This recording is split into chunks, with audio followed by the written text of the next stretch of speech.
Hello, everybody, and welcome to the Penalty Loop Podcast, a podcast about biathlon by Jordan Gottschalk from Penalty Loop and a regular guest, RJ Weiss from Biathlon Analytics. Literally, Dr. J. Dr. J today did a remote doctor session on my, what was it? The bacteria infection on my finger? Bacterial infection of the finger. Yes, it's a paronychia. Yeah. Yeah, you'll be just finger, fine. So no. I'll be okay. Yeah, no amputations coming. Good. Yeah. Because, I was actually going to start with happy belated Sinterklaas. I'm taking you didn't celebrate. Only Dutch people know what I'm talking about. No idea what you're talking about. Yeah. It's just, when I was a kid, it was more celebrated than Santa at Christmas. And it used to be this holy person coming from Spain. I have no idea what it was all about. But it was actually pretty terrifying because the days leading up to Sinterklaas on December 5th, he would, come into the classrooms and he had some helpers and they would throw like candy into the classroom, but you were literally hiding behind your friends because, there was definitely some, early 20-year-olds dressed up. They had a lot of fun. And there's plenty of family stories where my parents would hire a Sinterklaas to visit on Sinterklaas evening. Oh my gosh. With two Pete's and would come into the house half drunk because they'd already visited 5 other houses where they were offered a drink or two. That's for the couple of Dutch people listening. They know exactly what I'm talking about. I don't know in Belgium. Maybe Lotte knows what I'm talking about. Or Maya. We'll have to ask her. I'll send her a message. I just wanted to throw in right away how much I appreciated Hannah's email. Was it Åkersund? Åkerfeldt. Yeah. My apologies. I'm guessing she speaks Finnish because she listened to some of the interviews after the relay last week because we talked about what happened there with the exchange. And she confirmed that Venla Lehtonen wasn't sure if she felt Olli Hiddensalo's hand at the exchange. So that's why she stopped before the exchange zone ended. And then I guess they made clear that she knew she was good to go. And I still wish they would have a different system for that. Yeah. Like something like if the, in this case, if the male athlete just skis has 1 foot past his exchange partner, that you're good to go. Yeah. Because then you don't get these situations with Jean Richard and you can just, because they always pass by, right? It's not like in athletics where they hand over something and the finishing person passes, like they don't pass the runner in front of them. But in biathlon, they always do. So it's like, well, as long as they pass each other in the zone. Yeah.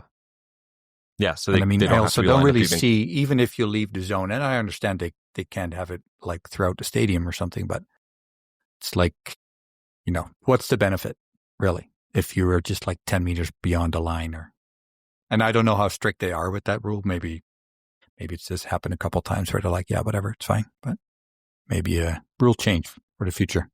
Yeah, no, I really appreciate it for her to get out of her way to write us not a 2-line, but like an extensive answer to that or clarification of that. So much appreciated. Tack. Absolutely. Tusen tack. Did you enjoy today's race? Very much so. Very much so. One of the things I told you I wanted to start doing this season was at the beginning of every, when we start recapping to talk about our favorite things that we saw this weekend. And I feel like this race was like tailor-made for us. Well, the odds of, because just a reminder to people, we've kind of expressed our favorite athletes for whatever reason, just somebody you've always felt a click with or strongly towards. And for me, that was Anna Magnussen from when she was basically on the World Cup. And for you, that used to be Lisa Hauser. And she has always sort of been paralleled at least by Suvi Minkkinen.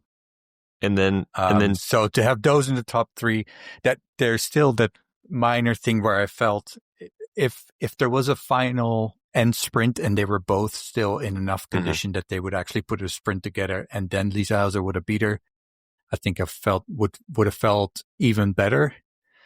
It was kind of a little bit sad to see the candle kind of, or the battery drain a little before, but at the same time, like, she's going to be in yellow. Exactly. Right? Yeah. So, and that's exactly what I said earlier, was that I feel bad for the way it happened, but she got the win in the sprint. She's going to be in yellow for at least one more day, which is just absolutely phenomenal. So, yeah, I mean, today's race and that was last like, shot was so close even. I know. And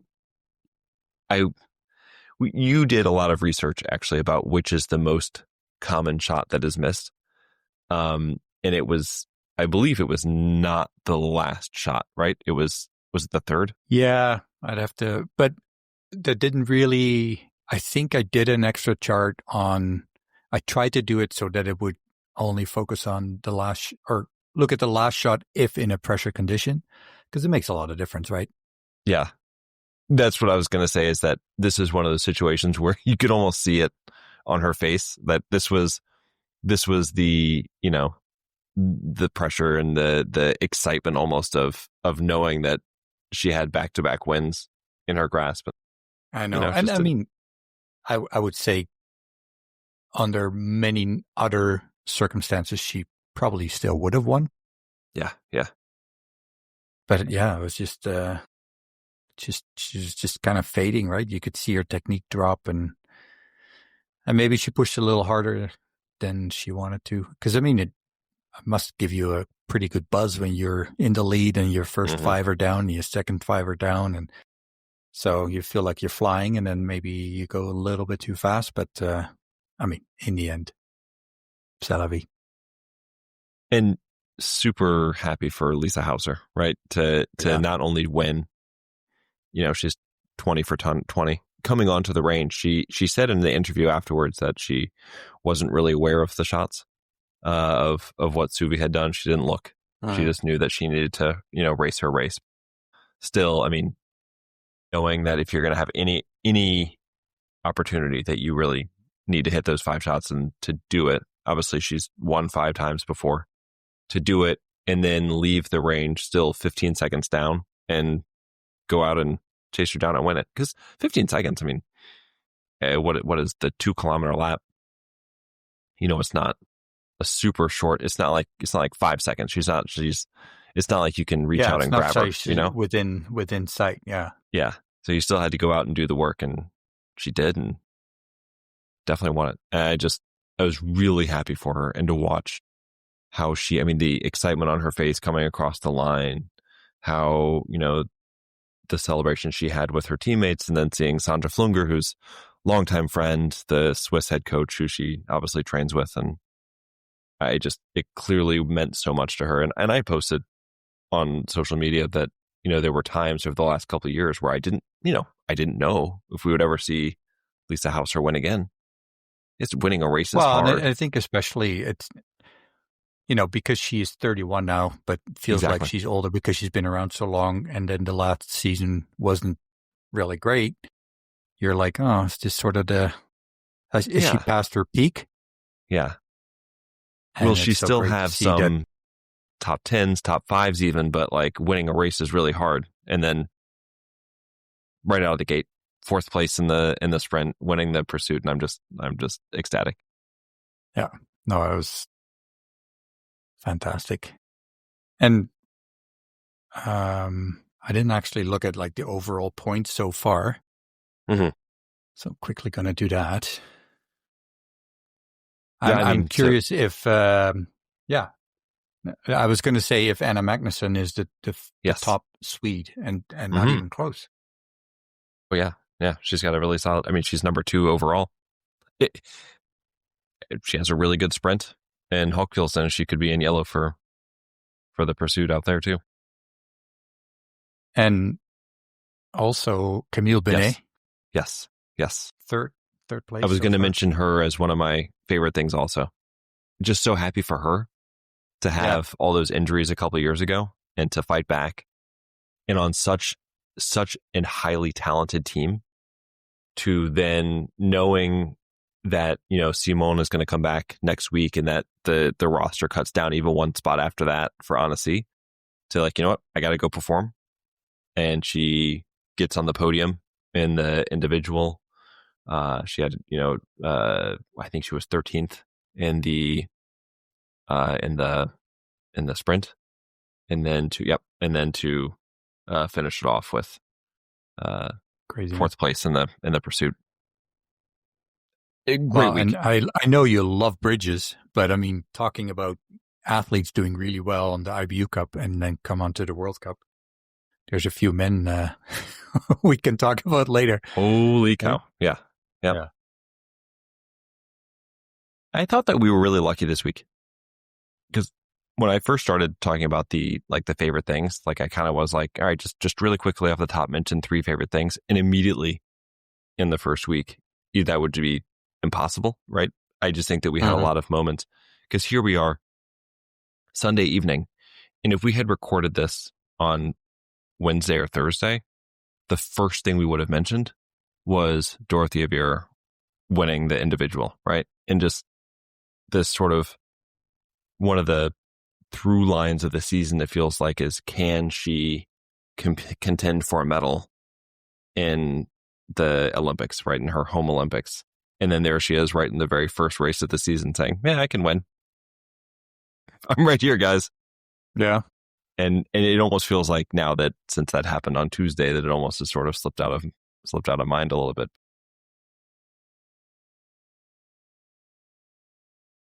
Italian friends were just overjoyed, because that's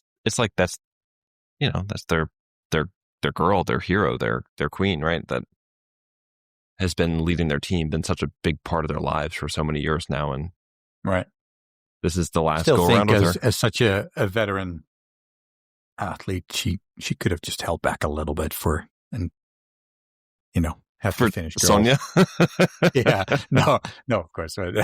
No, I mean, it's such an exciting race, right? It's so close, and I mean, kudos to her. I mean, of all the athletes, if there's anybody just building this up just to the Olympics, because she already retired or announced that she will retire after the Olympics, right away after the Olympics. So, I mean, this is almost like all training leading towards a gold medal, right?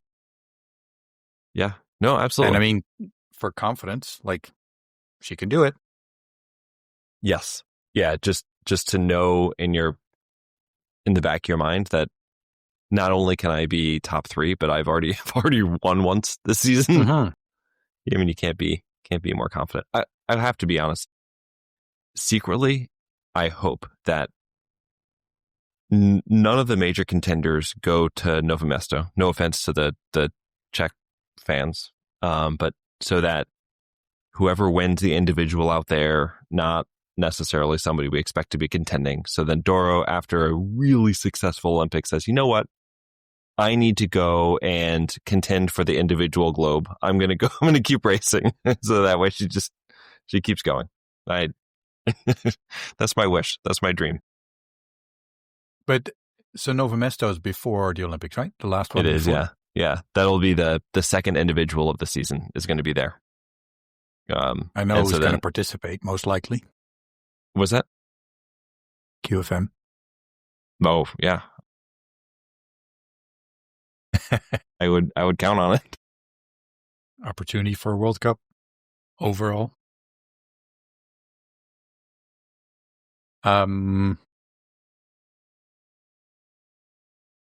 Anything else that stood out for Jean Monod, for example?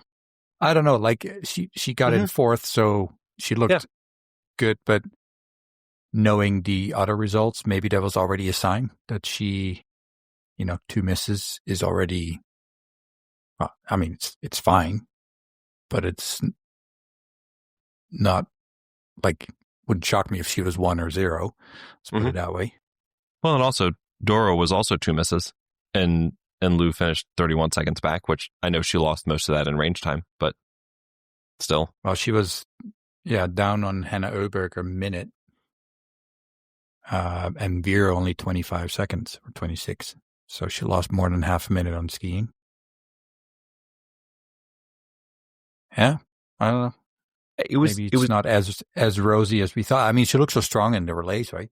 Yeah, right.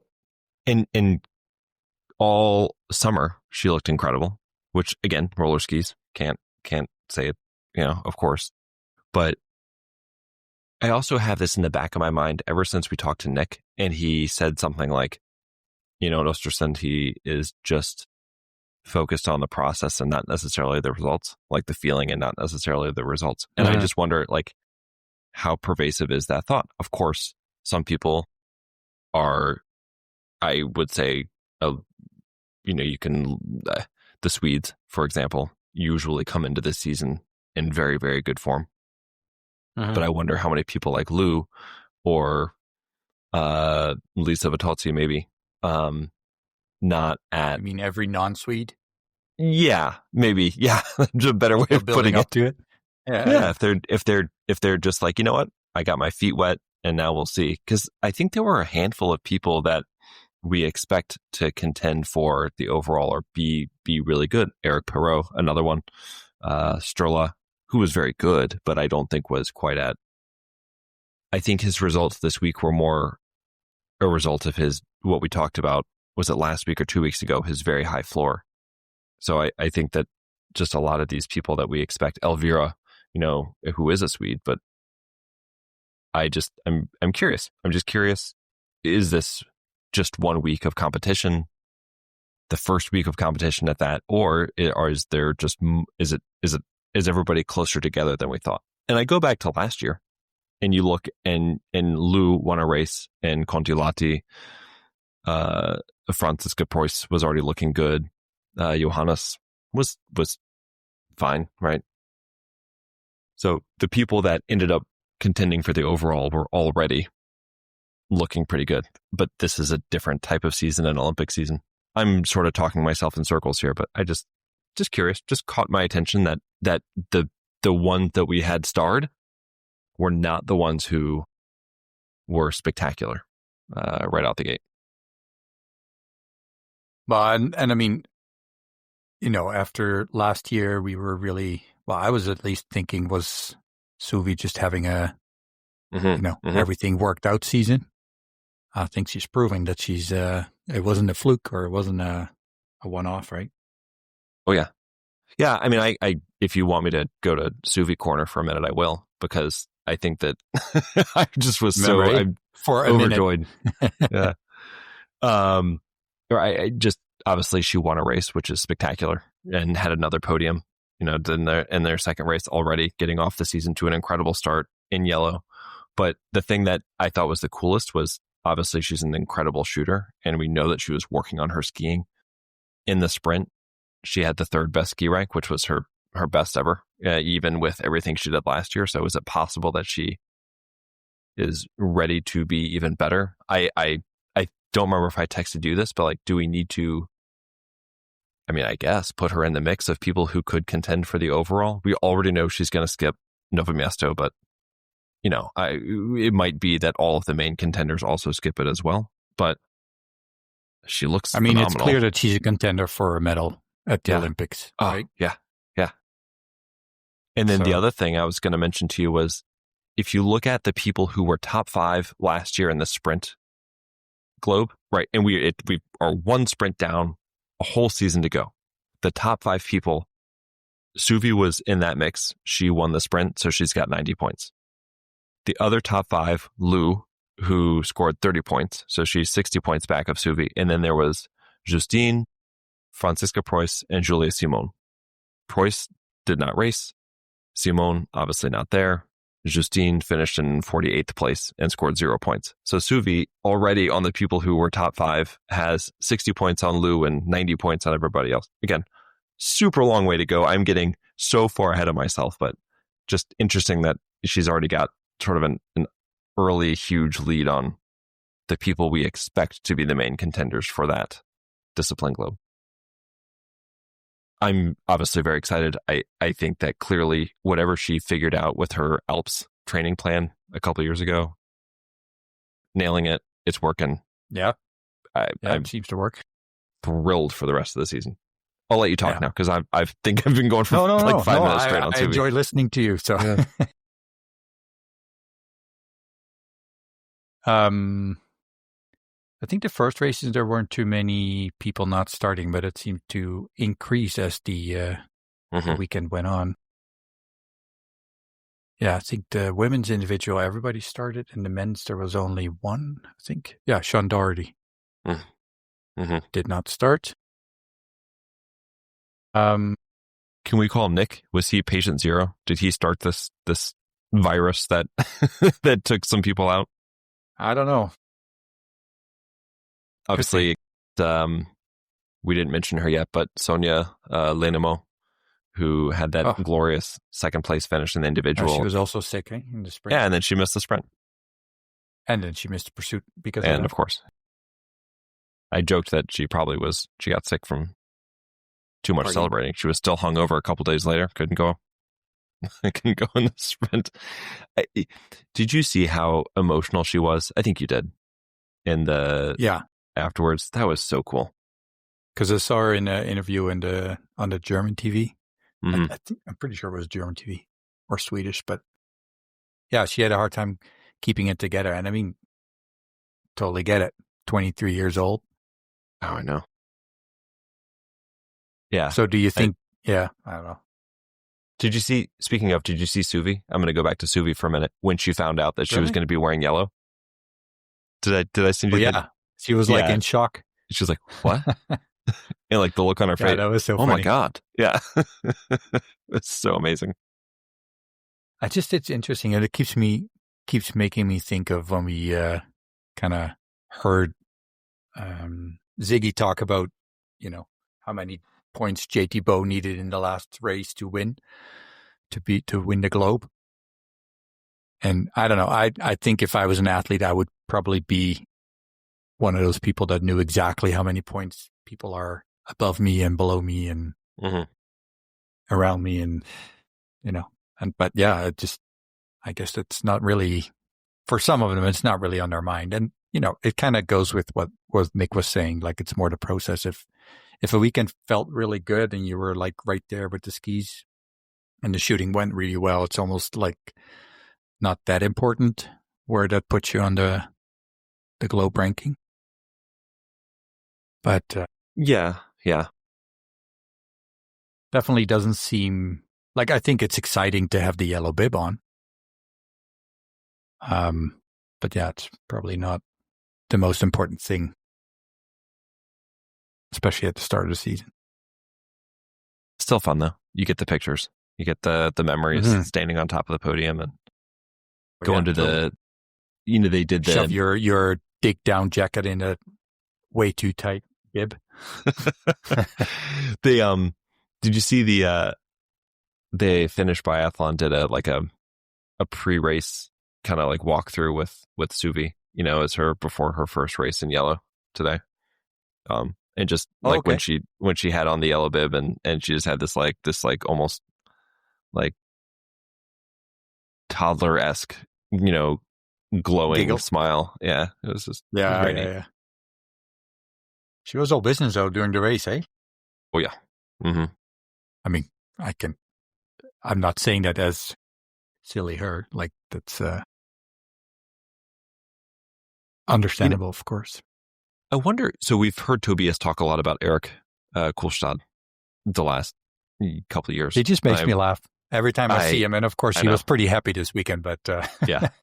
But like, what is the secret? We have got to interview him. Obviously Suvi, Sonia, Finla Lettinen's had good results. Inka Heimalainen she had a very good week. Career best of, I think it was 12th in the sprint. And then, did you see her race today? Not specifically, but so she started in 12th, huge career best. In her very first shoot, she misses 3. 19, eh? Yeah, right. Crazy. Misses 3, And because of how compact the race was, I think she fell back to like 50th place or 54th place or something like that. And then she goes clean the rest of the way and works her way all the way back up to 22nd. So she starts high, zooms to the bottom, and then steadily works her way back up. She's actually like really cool and mature, but clearly Eric has got something working over there with those Finnish women. Congratulations to those guys. Well, and I mean, I don't know if it's a representation of his personality, but I think I've mentioned before where I think good atmosphere in the team is probably yes. the most important thing of a coach, right? Mm-hmm. Yeah, you look at somebody making sure your athletes have a belief in what they like can him, do, and Sandra, Tobias. Speaking of Tobias, because I just want to give a shout out to Joanna Jakiela getting in the flower ceremony for the sprint, 6th place. Yeah, that was her first time. Yeah, and I noticed that I think 3 women scored World Cup points already this weekend. Yep. Jakiela, 2 out of 3 races. Yes, Dorovic too. So, but I was going to say that about Finland. So they have 5 women who scored World Cup points this weekend. Oh my gosh, they've got to be way up the Nations Cup, right? I haven't looked at it yet. Yeah, you would. Yeah, I mean, France looks pretty darn good too. But yeah, it's a good start for sure. Absolutely. Here you go.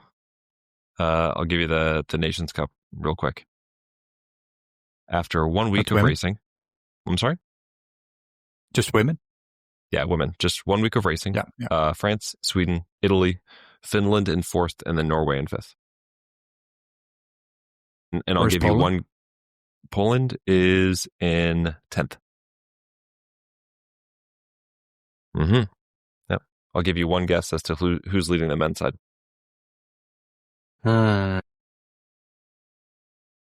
Italy, nah. Norway, maybe? Maybe. Any thoughts on their start this season? Well, I mean, yeah, it's incredible. It's, I mean, he didn't win today, but I mean, it's not even a surprise. That's the surprise, you know? It doesn't really faze you because, they could probably field another 5 Norwegian men who have a top 10. I don't know. Yeah, I think actually it was a bit, how do you say, underimpressed with Frey. Yeah, which is funny, right? I think we were all so high on him, and I still think it's a long season. I think, he'll be, of course, he'll be just fine. Yeah. He's a kid, he's a child, but yeah, he was the one everyone was looking at, and then it was Boten and Uldal who went 1-2 for the individual and the individual on the sprint. And then Boten, of course, what did he finish in the pursuit? I can't remember off the top of my head right now, but Boten. Boten. He was 1, and 3. Good gracious. His thing was always that he couldn't shoot, right? He was always the fast guy who couldn't shoot, and then suddenly he learned how to shoot. I think he had, including the relay, he had 2 misses. Just crazy. And I'm very happy for Bakken. I mean, the years of setbacks he's gone through. So to see him back, I'm also like Christiansen looks very good. You know how we talked about Lisa Hauser. Yes. There must be moments where Christiansen is like 33. Maybe it's all downhill from here, but putting a strong start of the season together. So yeah. What, everybody got points. Stromsheim only 3. No. Do I say? Yeah. Only 3 points. I think it's easy to see if there's a man who's going to be dropped down that it would be him. And I was going to do a segment on the IBU Cup at the finish, but I think it's worth mentioning here that Johannes Dallas Skrebdal in Obertiliac, he won all 3 races. So he may find his way back to the World Cup, So tomorrow. Because they lose one spot In 2 weeks, yeah. Oh, after Hofhilsen? Yeah. Oh, okay. Because who else? Like, yeah, you would probably send Frey down. Yeah, at this point, yeah. Because I don't think you can keep Dahle at the IBU Cup. Right, what else do you ask of him? He won three opportunities. He won every one. Yeah. So he's definitely going to be at the unless they. We'll see. So you think you're swapping him for Stromsheim? I think so. That would be my guess. Yeah. Really hard to for him, because I was going to say a minute ago, like I feel for Dahle, because but yeah, Stromsheim left a little bit of room, left the door open a little bit. So. I know for officially, like the top 4 of the overall for Norway automatically qualify for the next week, and then they've got some wiggle room with how they select the next 2. But I mean, Stromsheim would be outside of that top 4 easily. I mean, he's 7 of 7, and there's a pretty big gap from him to Frey and then further up. So I think it's an easy substitution to make. If it was me, give Dahle Hawk. Well, I mean, we don't know everything, right? Maybe he was just fighting a cold or whatever. And sure. I don't know. And then there's still Surum, who he's got whatever injury is going on, right? And so we'll see if he... And didn't they say that he's sort of promised a spot if he's healthy? Yeah. So here you go already. I don't know what his status is right now. Did he race in the IBU Cup? He did not. He was at home. Yeah. So that already could be interesting. Are you going to go with Surum if he's healthy? Because you said he would be in Hofhilsen. And with that declined Dahle, or maybe you do take Frey down. Frey? And I actually looked it up because I was curious. And in their selection criteria, they do say that if somebody was qualified but had to miss because of injury or sickness, that they would be bumped up in the order for selection for a future weekend. Okay. So how was sorry?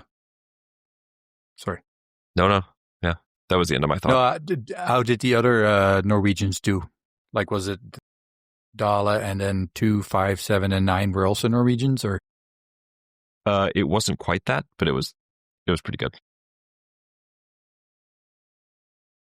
So, for example, in the sprint, right, you had Dahle, who won the most recent sprint. Borg was in 11th. Maybe that wasn't the best example. But how did Kalkenberg do? He had an interesting second sprint. Jorgen Sater was in 5th in the first sprint of the weekend.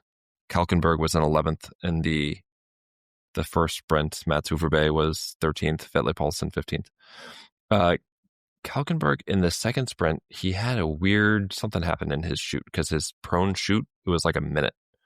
And so I don't know what happened there, and he ended up finishing 20th. And I didn't see what happened to him in the pursuit today, but so I think there are still plenty of Norwegian men. They just didn't have a No, I was he was 5th today. He was 5th today because both Kalkenbergs train on their own, right? Mm-hmm. Yep. Yeah, so he was 11th, 20th, and 5th. And then his sister. And while you're looking that up, I just want to also mention, because we didn't even mention Sturla earlier, I feel like had the quietest week of men who didn't finish outside the top 8. He finished 5th in the individual, 4th in the sprint, and 8th in the pursuit. And I felt like I barely saw him. Barely thought about him, and he just kind of went about his business, did it, and didn't look too flashy. And I think he's 5th in the overall. So that guy, it's incredible to me how sort of easy it looks. Like it's not flashy. But his shooting was still a bit. Yeah, it wasn't today as well. His normal perfect self, right? But yeah. And I mentioned Uldal. He finished in 2nd in the individual in the sprint. And I was very optimistic about him in my preseason write-up about him. He had really good skiing last year in the first trimester. It'll be interesting to see if he can maintain that because he's skiing really well now. Hopefully he doesn't, tail off in the second trimester like he did last year. But he looks excellent right now. Obviously, 2 second place finishes. The 12-second standing shooter, 12-second right? guy, yeah. Which he had a very fast standing shoot in the last shoot today. It's just that he missed 3 of them, so it didn't really pay off.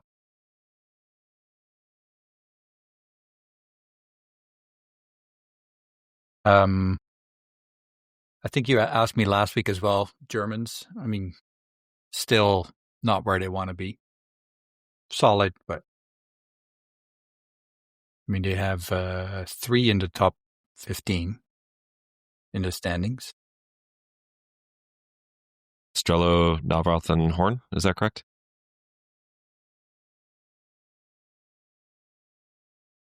And they all, at times in the races, you look at me like, oh, they look like they're going pretty well. And then they end up, I think it felt like every race they were ending up somewhere between like 10th and 15th. And they just that's where they... Yeah, sort of in it, but then... Yeah. I definitely had it with the individual. I don't know why, but I always fall for that where, you see this... You're like athlete 20 or so comes across the line. Mm-hmm. Yeah. And they beat somebody by 3 minutes. And you're like, whoa, that must be a really good time. And then they end up being 20th, like 2 minutes behind or something. Yeah. But Philip Horn was skiing really well. I do want to mention that. Yeah. He looked really good. No, I was going to say under the radar guys, Giacomo is in 6th. Very also quiet. I saw him today he was skiing with QFM for quite a while, I think. Yeah. But I don't think I saw him at all in the individual or the sprint. And that might have just been me not looking for him, but it just felt like he wasn't there. And he still finished in 7th and 8th. Yeah. It's 7, 8, 4. So. You know who we did see a lot of, though? Campbell Wright and Maxime Germain. The sprint for Campbell Wright and Maxime Germain was insane. And I hope we can talk to them later. But when they went out, I think they were bib 33 and 34. Those numbers might not be exact, but they were right next to each other. Right on. Oh, look at that. I don't know where that came from. I know that they're roommates, and I know that they knew the start order the night before, and you sort of wonder, like, was there some sort of bet? Because those guys came out of the gate like their hair was on fire. And like, I think Campbell, he had the fastest ski lap for lap 1 of everybody in the sprint, like faster than Ponsaloma, Seba. Everybody, he was just blasting away. For a while there, had the top 2 times even through the shoot. And then, of course, I think Maxime had 1 miss, and Campbell had 2. And Campbell said later it was a classic Campbell blow up on the 3rd lap. And I just wondered, was there some bet like about about the race? Because those guys were, it was very exciting. And then obviously, Germain had a career best in the sprint. So really, it ended up working out for him just fine with 11th. And Campbell at 18. 4 out of 4 going to qualifying for the pursuit, right? Oh yeah. And then I think in the pursuit, of course, Campbell fought his way all the way back up to 6th, and he went 20 for 20. I think that was his first 20 for 20 in his career. I did not double check that. That's, now that I said it sounds wrong, but anyway, I think I looked at it anyway. Double check me, somebody. When he won the silver, was he also? I thought he had a miss. Yeah, I thought he had a miss early in the race. But anyway, got his way back up to 6th, and if you look at his shooting times, they were much slower. And he said afterwards that he really was. They talked about it before the race, like, hey, let's just get these shots down. Just take your time. Yeah, and so good for him. It was nice to see. In his career, he has hit 10 out of 10 several times, but this was his first 20 out of 20.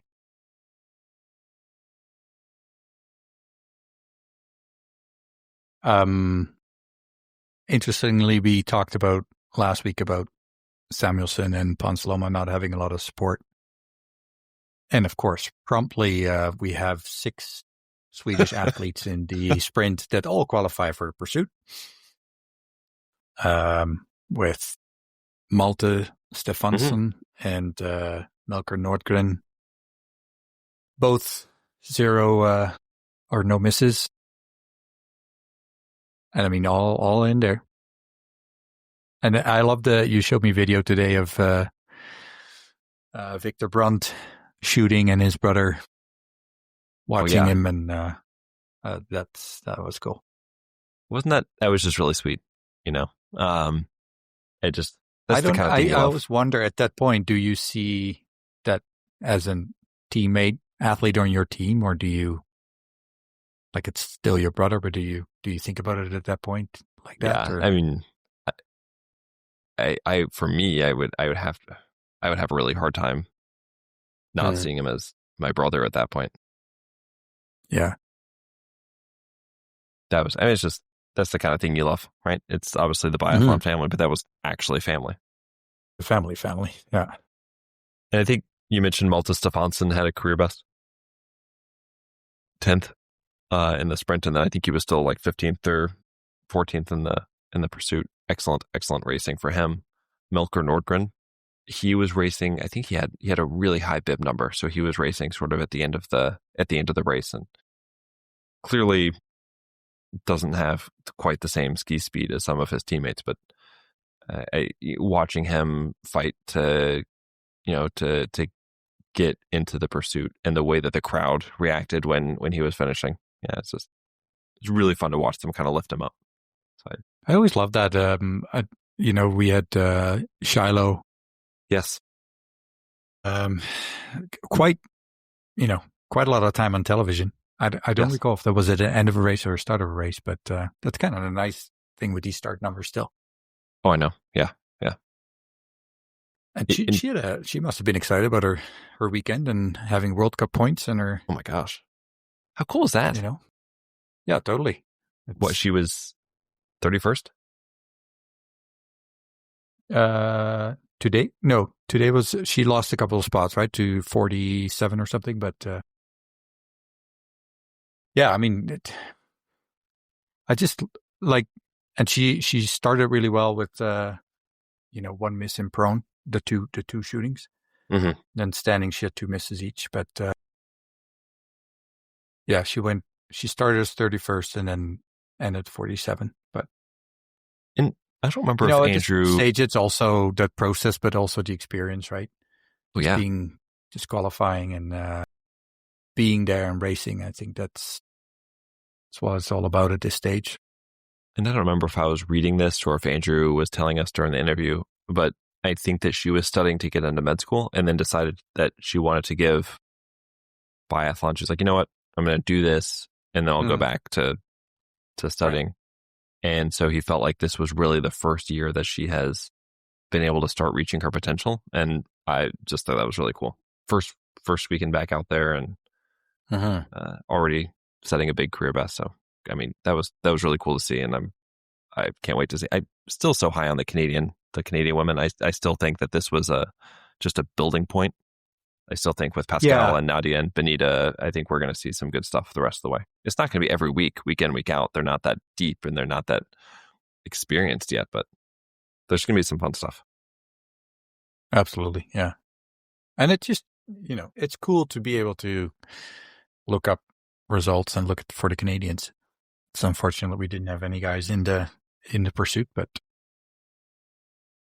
Well, I mean, Logan Pletz was hanging on by his fingernails there, and then got pushed out right at the end. Yeah. I was happy that Vanessa Vogt had a good result today. Mm-hmm. Right? Absolutely. 32nd to 10th.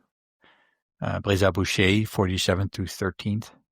And that was not clean and shooting. then you think that's pretty darn good, and then you're like Hannah Oberg from 59 to 9th. With the fastest isolated pursuit time. Unbelievable. Hey, so she's the early leader for the pink bib? Absolutely. Yeah. I mean, that was the biggest, right? That was the biggest climb ever? That must have been, yeah. Yeah. Knoten went up 10. Like She had a nice race. 10. Yeah. It wasn't outstanding, but it was a nice weekend for her. Marte Krogstad Johansson, 19 to 12. Lampic from 36 to 25. Istova, 52nd to 32nd. So there was, a good bunch of climbers.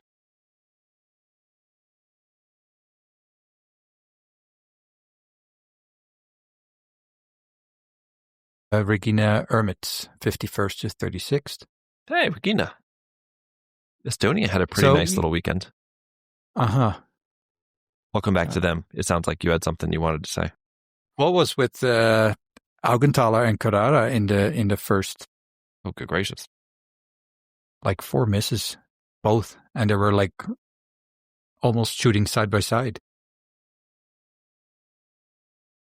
Yeah, I'm gonna go with they grabbed each other's rifle, so they just they messed it up. Well, then if that's the case, then it's very impressive that they actually they hit a target. Yeah, yeah. And then the question is, would they be allowed to switch during the race? During the race, yeah. Here, take this. Yeah, no, I don't. Yeah. Did you catch who it was that they exchanged poles during the race? Did you see this? I think Riet Mueller was who gave it over? Narath and Planko. Was that it? Okay. From Slovenia. They both got up from the mat, and then Planko stepped on Narath's pole, who didn't seem to react much. Was more like, oh yeah, shit happens. And then it was actually interesting to see how Planko was putting in a sprint almost to catch up and give him his pole. That's really cool. And then they raced pretty close to each other as well. Yeah. Where they and then he went over to give it back, and I don't know. The commentator was saying that maybe Narath got a new pole from one of the Slovenian coaches, so they could just exchange and both have their own pole again. I don't know if that was true, but no, it is. And somebody posted a video of Lisa Hauser doing that with Preutz maybe at some point a number of years ago. Yeah, no, it's it's just a cool gesture at this level that you're like, no thought, just that's on me. Yeah. So Here, I'll hand it over. No, we'll never forget Strolia. They're picking up the ski. I know, right? Yeah. I will always cheer for him. Every time I see him, I will cheer for him. Yeah, because that was quite a bit tougher to do as well. Oh yeah. I don't remember who it was that he picked it up tougher, for anymore. But more like it's a bit riskier, right? Because if you bend out like that, then what if you fall over? Easily fall. Yeah. I wanted to mention Marin Shirkaita real quick because I thought that her weekend kind of turned on the on her sprint. I thought that she ended up finishing 7th, I think it was. She was 12th in the individual. And it was like that last lap, like she really climbed up. I think she was somewhere around like 15th when she started the last lap, ended up when she crossed the finish line. I think she was in 5th and then bumped down a couple spots, but it just felt like, that set her up really well. Yeah, set her up really well for the pursuit. And she obviously converted on that to finish top 5. And that last lap of the sprint, it just felt like it changed something for her. And maybe, I'm probably reading way too much into it, but just that was my feeling as I was watching her do it. It just felt like a big thing. And if the Norwegian women, because there was not a lot for the Norwegian women to get excited about. No, I'm not sure what else. Karo was second Norwegian in 18th, and Tandervold is in 30th. And then, of course, we have Johansson, 23rd. Yeah. We'll mention a couple more when we get to the IBU Cup, but yeah. Yeah. So, Shirkaita Perrault had a bit of a disappointing weekend after all the strong preparation for the weekend. Yeah. Actually, you sent something to me. 10th, 9th, and 5th. Yeah. It's nothing But to it was be. it was sort of like Lou ashamed of. a little bit. Like it just after winning everything over the summer and looking so good, the expectations were pretty much as high as they could go. So he just didn't look as dominant as we sort of thought he had the potential to be. Long season, obviously, he might go to the Olympics and win every gold medal there is, but That is possible. Yeah.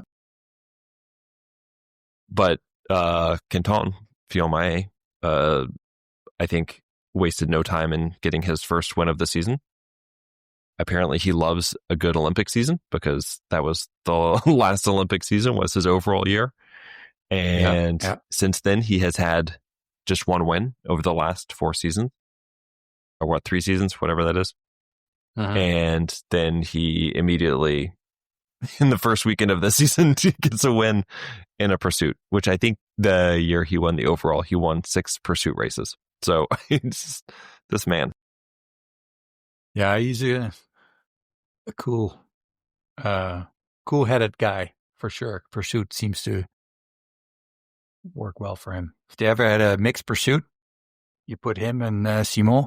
Oh, they'd win by 3 minutes. Pretty much unbeatable. Yeah. His last shoot, though, I mean, the man, you just got to respect it. Was it 19.5 seconds or something like that? And I think all the other guys around him had at least one miss, and there he is, 19.5 seconds, and I'm gone. I'll take this. Yeah, you can only take your head off to a performance like that, but incredible. I think Perot's response at the finish line kind of aligns with my feelings. I'm trying really hard not to have those kinds of feelings, but it's just really the one and only athlete that kind of. I mean, I'm happy for him, but I when I feel myself, he does it to himself though with some of his interviews, right, and some of his mannerisms, but. Whenever I start to feel like that, I bring myself back to that moment where his girlfriend or his partner surprised him in the lobby of the hotel, and just I know, that just I was like, oh, I know that feeling, right? It was so you could just feel the love and the surprise, and that was just very cool. But anyway, Quinton, he looks like himself, and I think that's got to be a scary thing for the rest of the field. Yeah. Jacquelin was not having his best weekend, I think. Oh. 28, 37, 35. Did you see his Jacquelin and Fabien Claude? Their finishes in the sprint or in the pursuit it was really funny. So in the sprint, they finished 41st and 42nd with Fabien Claude getting the better of Jacquelin. And in the pursuit, they finished 21st and 22nd with Jacquelin coming out on top. So apparently those guys just really like each other, and they just wanted to race. They're very compatible, yeah. And I think what happened was that Fabien missed 2 shots in the first prone, and Jacquelin felt bad. So he missed 2 shots in the second prone to let Fabien Claude catch up. I'm sure that's exactly what happened. Exactly. They each missed 1 in the first standing. They each went clean the rest of the way. So, I think those 2 guys, just 2 peas in a pod. Yeah, he had the 7th, Emilien had the 7th ski time today, and then 18th and 20th in the sprint and individual. It's not bad.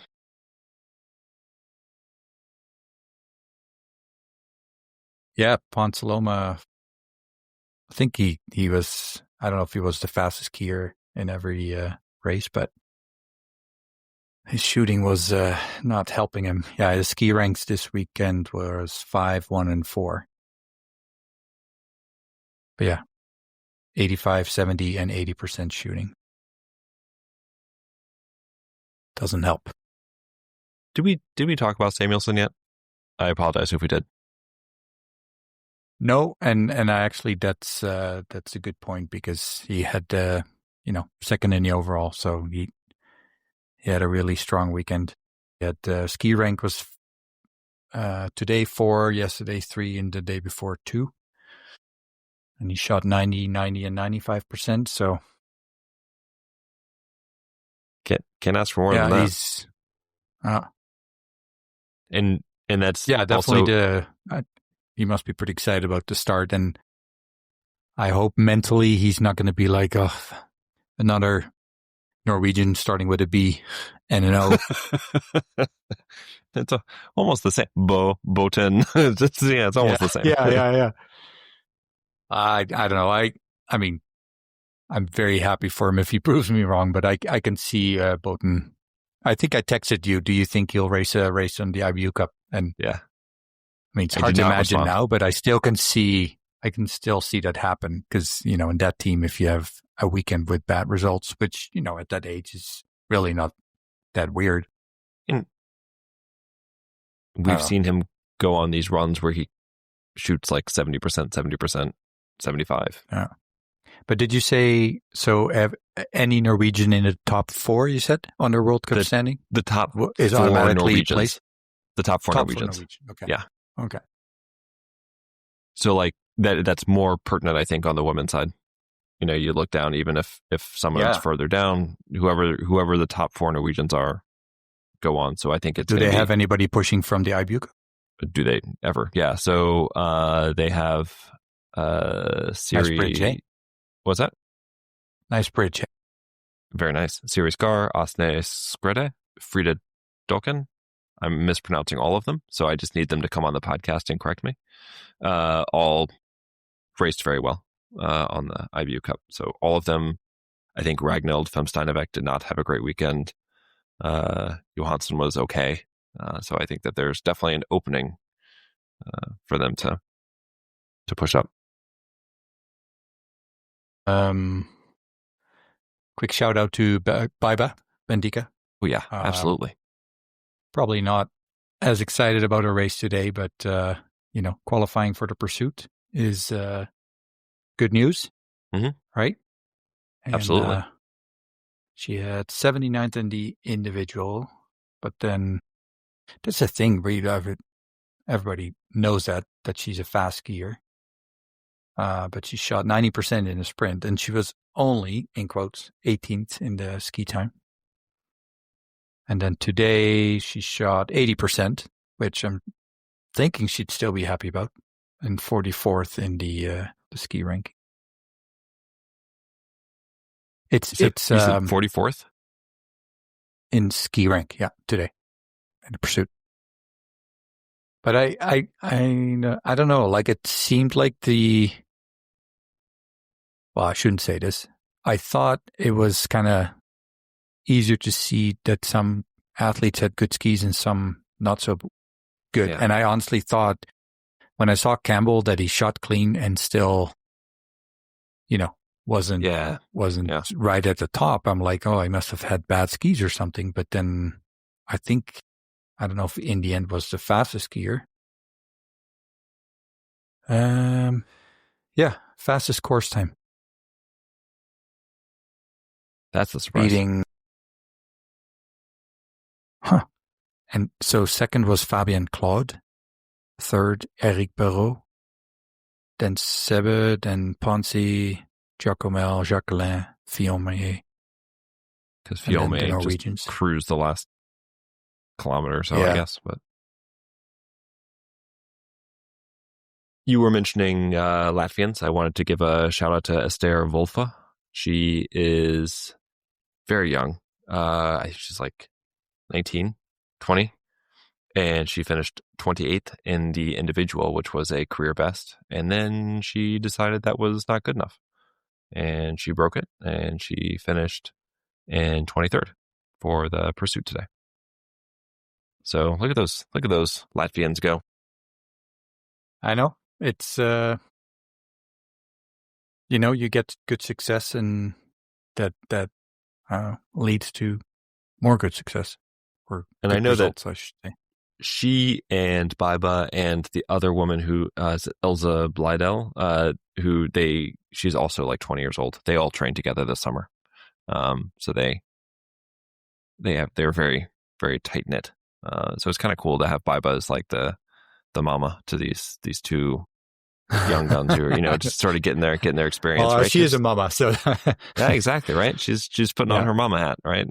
and doing it. So it's kind of cool to watch her sort of shepherding them along as they're getting their feet wet. So congratulations to Esther for a big week. And Elsa, it's your turn next. You gotta join the party. See that now. So they had, you said Volva, and they had, Biba, and then Bleidele. Yeah. Oh, how have I not mentioned this? Jan Gunke, I probably am mispronouncing that. Maybe it's a soft G, but he finished with his 2 best career races. So he, in the sprint, finished, was it 23rd? Yep. And then in the pursuit, finished 17th. And that, I learned today, was the first top 20 for a Polish man since 2011. So that's pretty cool. And I was a Velpich as their new coach. So I don't know if this was just... he used to be the coach for Germany? Yeah. So kind of cool. I think that the Polish men and the Polish women with Jakiela and her 6th place finished, a couple fun things to celebrate. So. There was Anna Gantler, who I was just going to look up as well, because she had some strong results. Maybe not quite where she wants to be still with the skiing, but 19th, 29th, and 26th. So it's nice that she's back in the mix. And I also wanted to do a big shout out to the Belgian women. Yes. In the individual, we had Maya Kluten 6th and Lotte Lee in 18th, despite 3 misses. Unusual for her.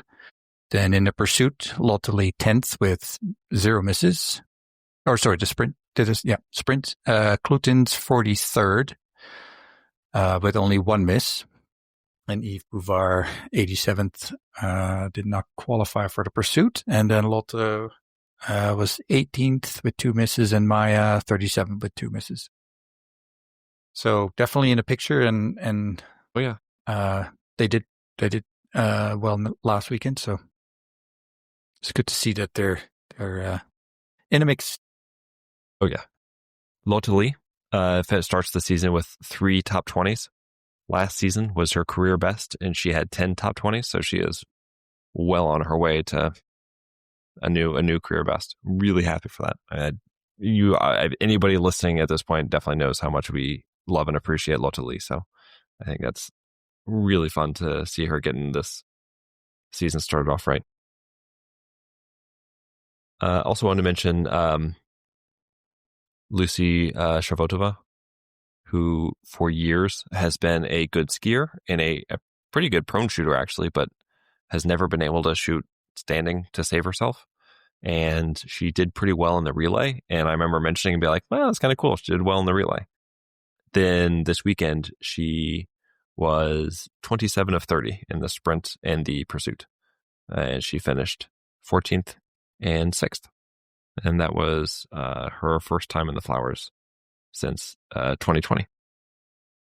Which made me think, with Hauser, Minkkinen, and Sharvotova in the top 10, that looks like a pretty old, in quotes, group. So I was like, I'm going to check if that is actually an old average. So I looked at the 2016-17 season till today, all the individual races, and then looked at the average age of the top 10. And to my surprise, they're like in spot like, what was it? Is this the one? No. They're way down. Well, because you had Shirkaida. Well, fair enough, but yeah. Yeah. Yeah, so the average age of the top 10 today was 27.9. The oldest race in that time frame, the oldest top 10, so to speak, was in 16-17, 8th World Cup of the season, men's sprint, with the average age being 31.2. which was caused by, so Martin Fourcade, 28, Moravec, 32, Emil Hegler Svensson, 31. Then we had this young kid, Johannes Dinges Bo, Arndt Pfeiffer, he was 23 at the time, Arndt Pfeiffer, 30, Simonator, 34. Basically just getting out of his youth there. Rasaguyev, 28. This guy, Ola Einar Bjørndalen, 43. Eberhard, 30. Mikael Rush, 33. Oh.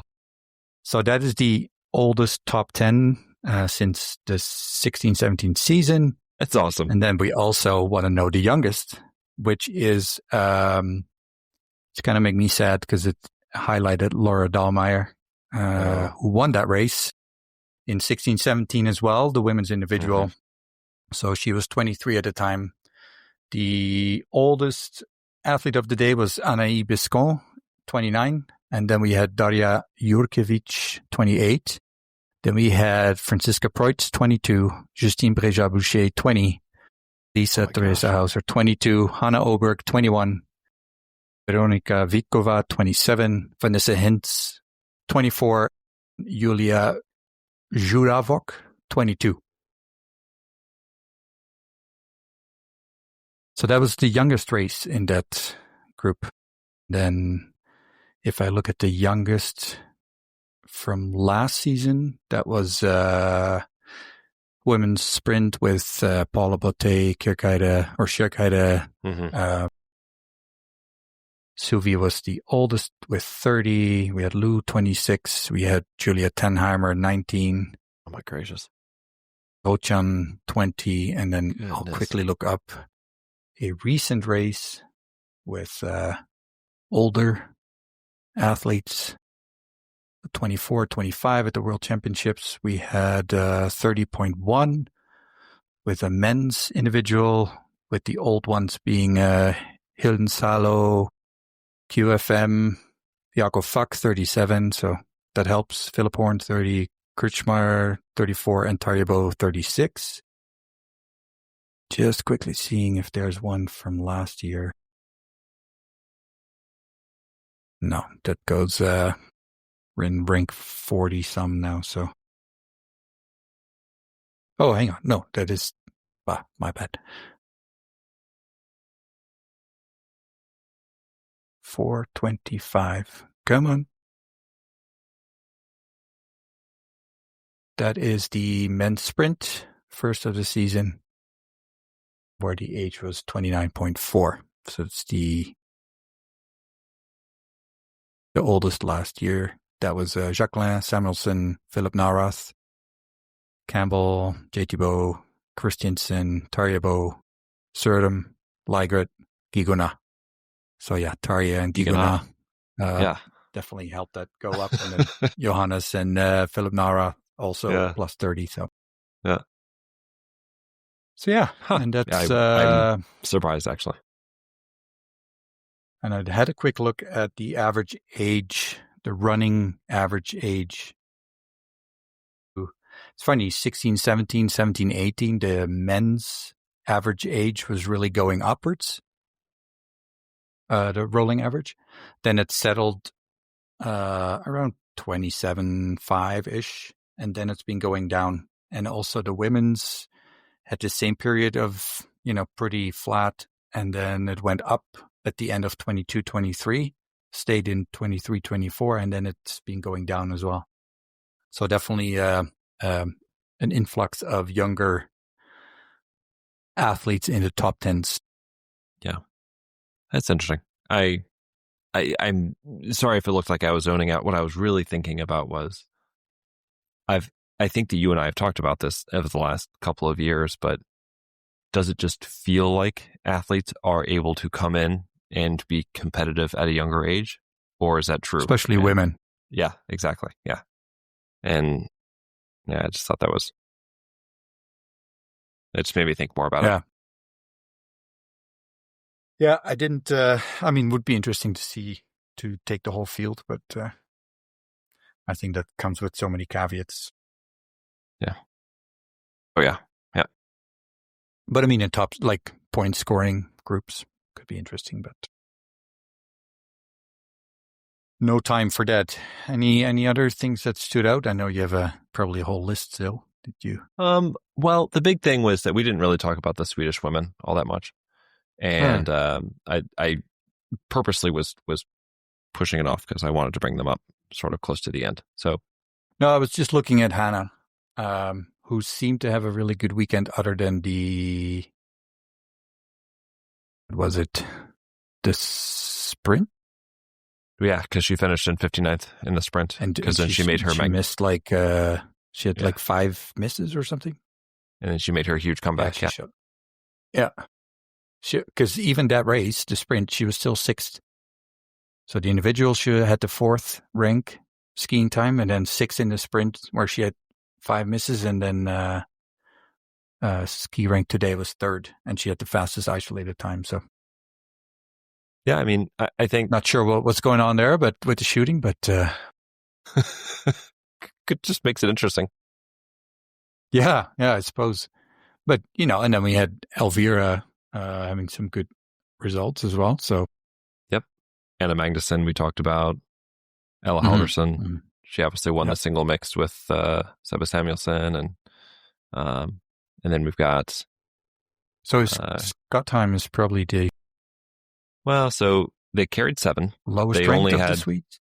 They had six starting spots, and they brought 7. Skottheim only scored 3 points this weekend, and she is down at the bottom of the overall list for right now, obviously 1 week. Sarah Anderson finished in 50th, 16th, and 29th, and she is in 28th. So, everybody else is in the top 12. The one name you'll notice I didn't mention was Lynn Jesblom. She only raced in the relays, did not race in any of the individual races. I didn't see anything about that, whether that was because she got sick or if that was just load management because of the shoulders. I don't know. But this is all important because down on the IBU Cup, Anna Karen Heidenberg, she won both the sprint and the pursuit after finishing 5th, I think it was, in the first sprint. So interesting to see what they do. They, like I said, they took 7 to Östersund. They only have 6 starting spots. So easy to think that if they were going to take 6, Skottheim would be the one that would get cut. And then do they bring up Heidenberg? Or would she replace Jesblom or Sarah Anderson? It's just really interesting. I'm curious how they're going to juggle this one. Yeah, totally. I don't know what else you can ask for Heidenberg. She was in the mix to make the World Cup. She could win all 3. Right. Oh, yeah, exactly. But she was in the mix to make the World Cup team. She got sick and couldn't compete at the EJFL races, so sort of missed out on that opportunity to make a statement, and then wasn't really healthy. And she clearly is now. Yep. Was there anything in particular about the weekend that stood out other than the races and the results per se? Oh, yeah. I thought the weather was really interesting. And we have a habit of talking about weather, but it was nice to see a whole weekend where it was like around freezing the entire time. It wasn't, and obviously, Östersund, it's further north. We usually get cold weather up there, but we had snow a couple of days. It wasn't like super heavy. There were a couple of days where the wind really dark today. Really I was dark. Really confused. Yeah, really dark. But it was nice to see a nice cold week, and there will definitely be warm weeks, going forward, but it was nice to start off the season. It looked like winter. You see snow instead of grass. Yeah. No, for sure. That was really, it got me in the mood. It's just funny, right? Because I was chatting with my sister from Holland today, and I showed her our new window into our backyard, which is now full of snow, not feet of snow, but like a foot probably. It's like, oh, you guys have snow conditions already?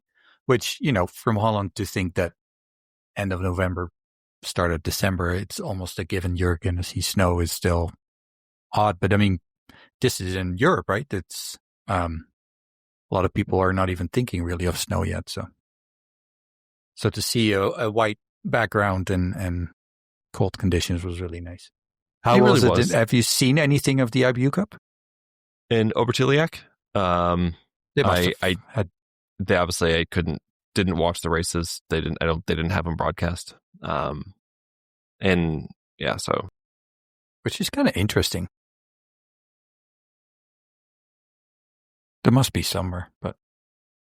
And then looking at where I was going with this is that, looking ahead to Hochfilzen. I mean, all week there, it's supposed to be well above freezing, not getting below freezing at night. So anyway, hopefully still looks pretty, but yeah, it was nice to at least get us started on that route. What about you? Was there something else that you were thinking about?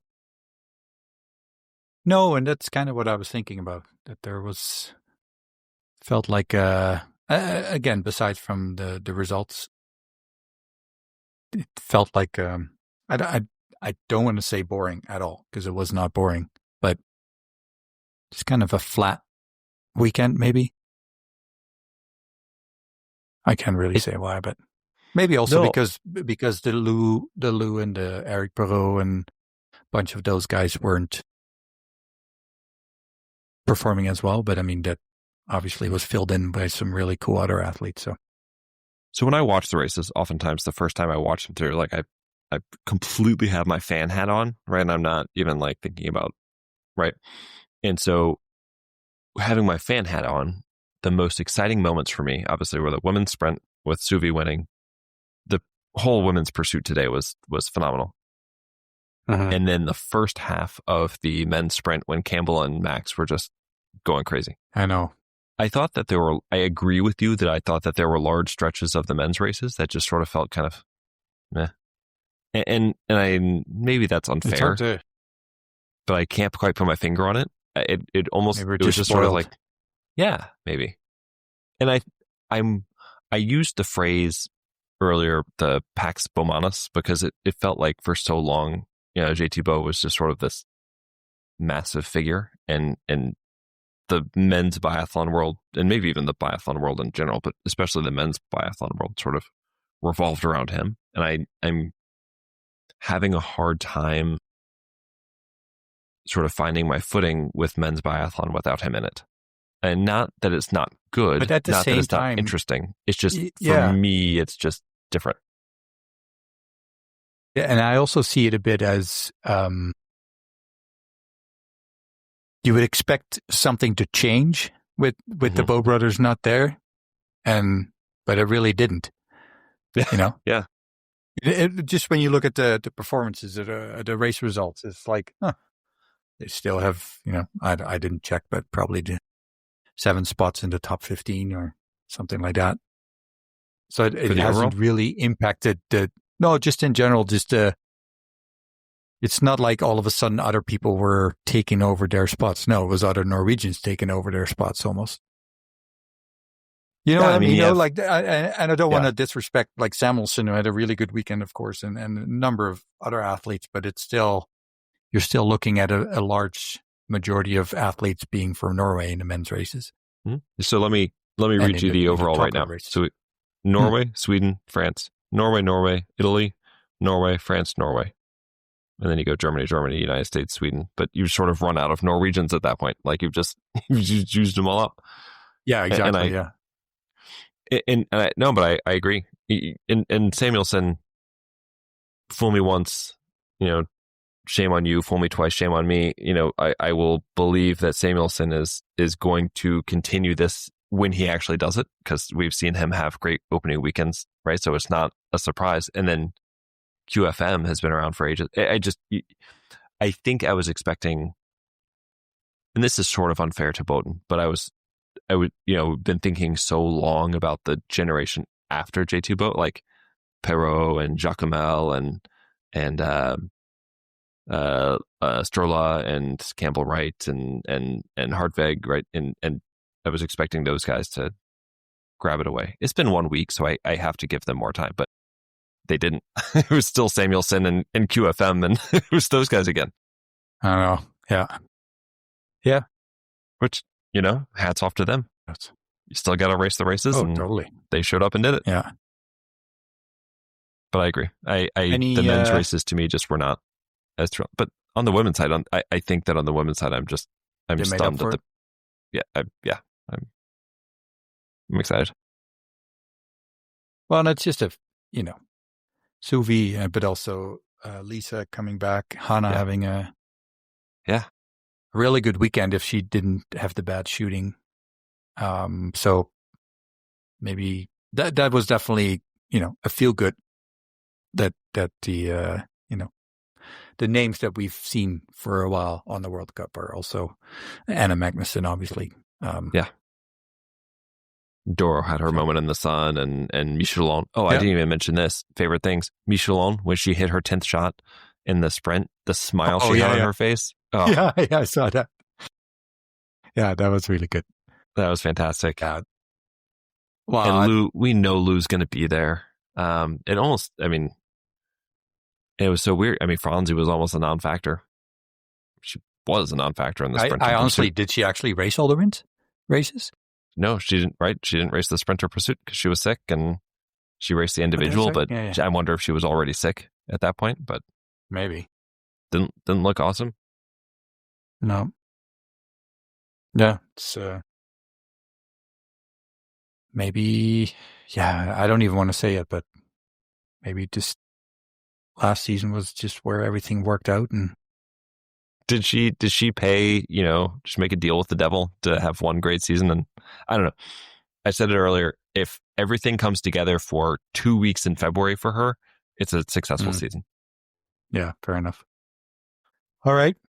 Ready to wrap it up? Oh, I meant to mention this a while ago. Estonian men. It was Jakob Kulben and Marcos Keva. Both had really good races in the individual, and it was nice to see an Estonian man wearing the blue bib for a race. But that was just kind of neat. That's it. That's all I got. I will have. So we're going to if we waited for a day and recorded tomorrow, I'm sure I'd have another hour in me. I'm sure you have another hour in you now. That's probably true. Yeah, so we're start on Friday morning. On the Friday morning, yep. Yeah, and this is my least favorite week of the calendar because always they have the races start on Friday at like 5 a.m. Eastern time, so it's got to be 3 a.m. your time. So anyway, I have watched some of the later races live and then rewatch. Well, not rewatch, but like No, what do you call that? Not live. Afterwards. Sure. Yeah. And that's, that works for me. Other than today, I was really trying to not get any results, and then I'm never on I don't even know what it's called. What's the messenger that you go through from Instagram? Remember? It's an Instagram message. I don't know. Oh, is it Threads? Oh, Threads. Yeah. So I never go on there, and by chance somebody sent me a link, and of course the first 3 things that show up is like Voigt has a great 6th place or whatever. It's like, oh, yeah. So you really just have to turn off your phone. But I was so good too. I didn't tell you anything. No, I appreciate that. That was, and I could definitely tell that you were keen to chat. But I have how many messages? Just, 5 or 6 messages say, "Have you seen the races? Which one did you watch? How far along are you?" I know, and it's like, I in my head, it's always like, oh, I'm going to wake up and I'm going to watch the races. But then, of course, somebody wants to have breakfast, and then I promised my son to play Fortnite. No, not Fortnite, Rocket League. So there's like, okay, well, I got to do that. And then before you know it, it's like the afternoon. But I got it in. It was very cool to watch. Ben. Yeah, so my son, he stole control of my computer during the first race. During the men's pursuit. And so normally I'll tweet like 8,000 times during a race, and I couldn't until the last lap. And I was like, I'm sorry, buddy, Dada needs his computer. I just need it right now. Why don't you let him type? Well, post the messages. He can spell about 7 words, and it just wouldn't make a whole lot of sense. Let me guess. It's Johannes. It's Tingnes. Yeah, that's one of them. Oh. Mm-hmm, yep. Biathlon. Yeah, we're getting there. Prone, standing, target. Yep. Rifle. So tell me, honest, have you made a wooden biathlon rifle for him? Not yet. I'm still getting him excited about watching the races. I'll send you the drawings. There you go. Last thing before we go, special shout out to Ski Shoot Repeat. She was in a gig at the Christmas markets today. Missed the races because she was playing. So I told her we need to see a video because I just think that'd be pretty cool. Yeah. Now this is the real Absolutely. trick. It's an hour 25. You think she'll listen to it? We'll see how keen she's on having her gig on our on Exactly. Our podcast. All right, we're getting out of here. All right, man. Yep. Have a good week. Thanks, Bye. everyone. Thanks. Bye.